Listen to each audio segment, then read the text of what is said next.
Hey guys, how's it going? This is Dan here with GrapeVineRecording, and thank you for tuning in today. I haven't done a lot of product reviews before, but I thought, why not jump into it?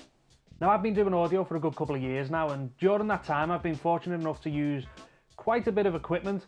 I've found that some equipment's really good for very specific tasks, but every now and again you get one bit of equipment which just becomes a necessity for the work that you do. And today we're going to be looking at one of them bits of equipment for me. It is, of course, the Rode Blimp 2. So this is the blimp inside of the Dead Wombat. As I said, this is the Rode Blimp 2. I've only ever used the Rode Blimp 1 once, and it was a long time ago, so I can't really discuss the differences between the 2 and the 1 in terms of like usability.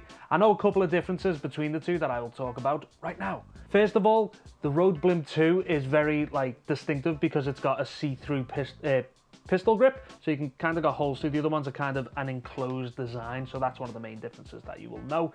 The other one is that it uses the Rode Lyre suspension system. I'll show you that in a minute when I open it up. This works differently than the old one, which had a kind of like ring elastic suspension system. I'll speak about the differences when we get to that point. But in the time that I've had this, I've used it pretty much every single day. It is a product that I use extremely often. It is something that has enabled me to do so much for my job. It's allowed me to record outside where without it, you pretty much couldn't do it. So this is the Blimp system in its entirety. According to Rode, it is a suspension windshield system, and it pretty much does exactly that. It suspends the microphone within the inside of the blimp, and it does a tremendous job of actually, reducing a lot of external wind sounds.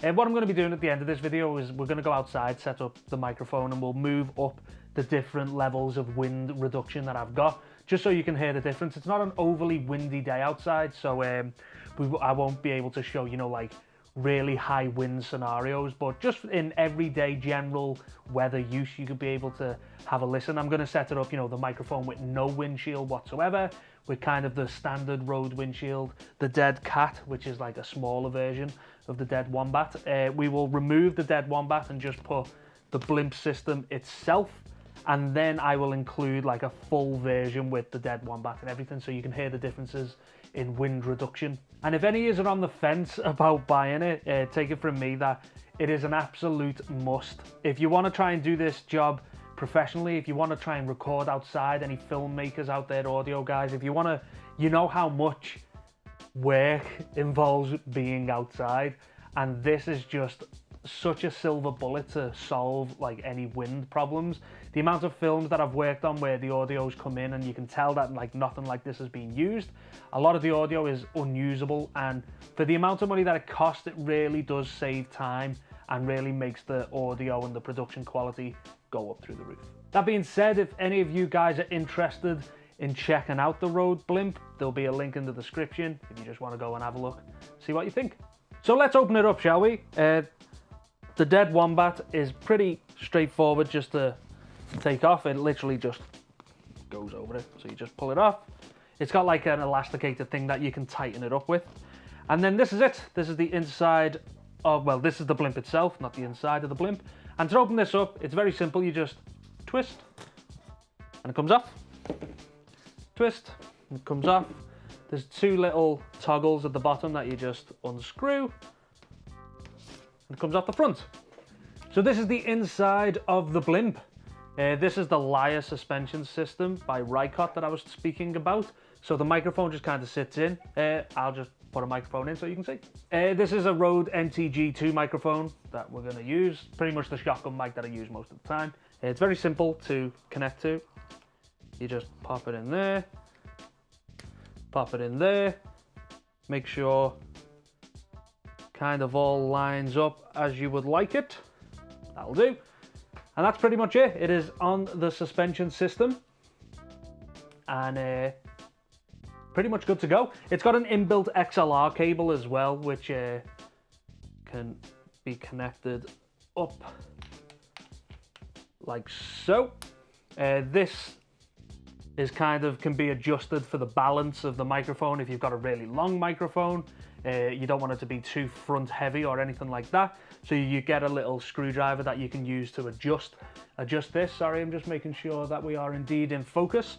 And as you can see, this XLR runs right the way through the pistol grip handle and out the bottom. This can be replaced if you've got an Allen key. You can just unscrew this metal part that can open out. The XLR can be replaced with any XLR that you want. The pistol grip itself is phenomenal for reducing handling noise. As you can see, it is in that suspension system there, so any handling noise is very much reduced.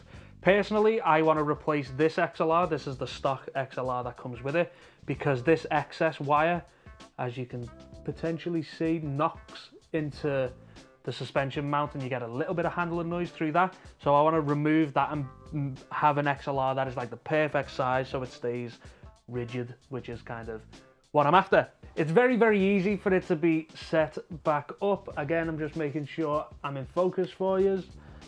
There's no sneakiness. It literally just gets screwed in like that and like that. If I can put it on properly. No, I can't because the XLR is in the way.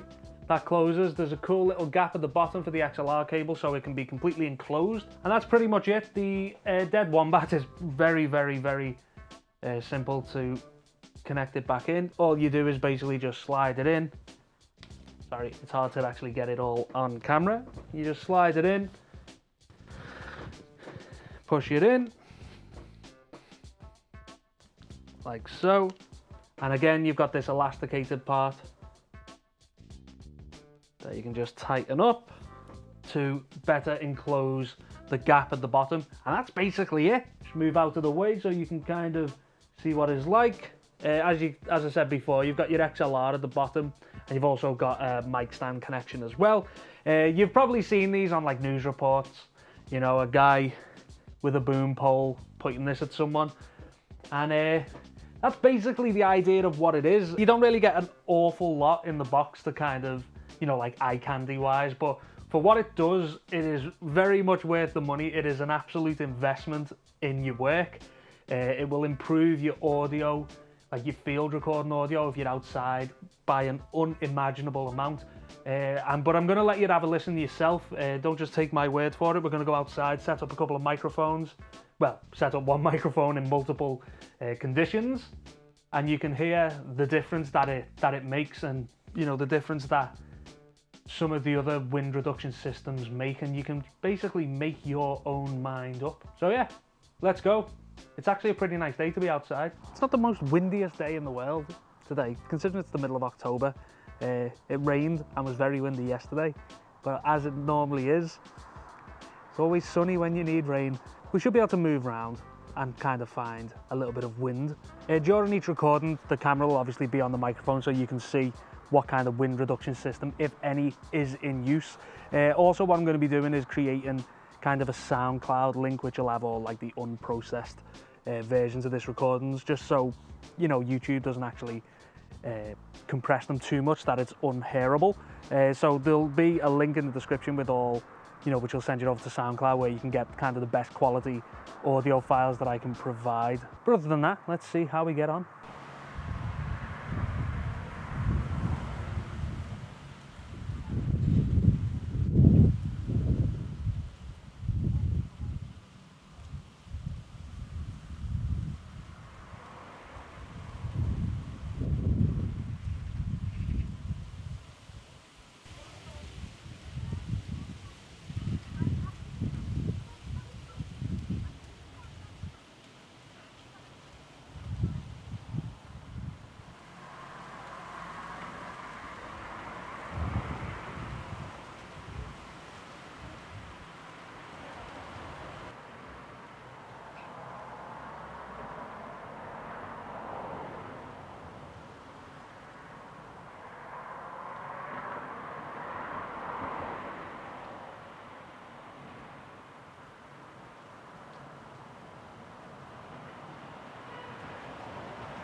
So that was that. That was the Rode Blimp 2.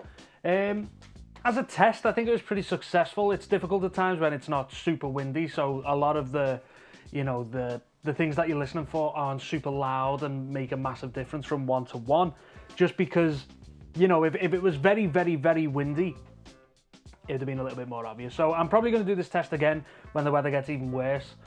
So keep an eye out for that.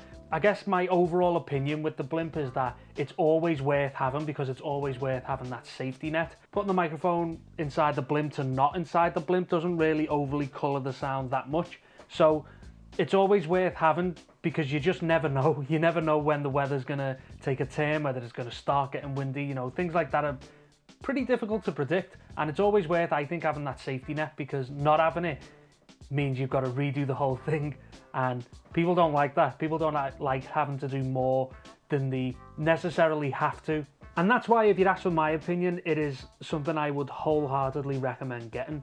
The price is well worth what you're saving in time. It's well worth what you're gaining in quality and in the ease of production. And you know, there's just so many benefits to having it, because of the unpredictability of the weather, and because as soon as you go outside a controlled environment, things start getting a little bit random, and it's always worth having that safety net there. And I think that's the exact thing that the Rode Blimp provides. So thank you all very much for watching. Hopefully this video proved useful to you. I hope you heard a lot of the differences between the recordings, because there definitely was some differences there. Remember that all of these full audio clips are going to be uploaded onto SoundCloud, so the link to that will be in the description.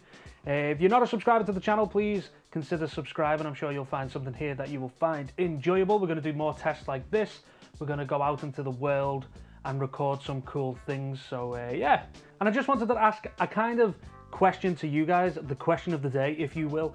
Please let me know if you are field recorders, sound recordists, anything like that, what type of microphones you use out in the wild. As say, I use the Rode NTG2. It's a shotgun microphone. I use it about 99% of the time, but it'd be great to see what type of gear you guys are using. So leave that in the comments below. And I'll see you all next time. Bye bye.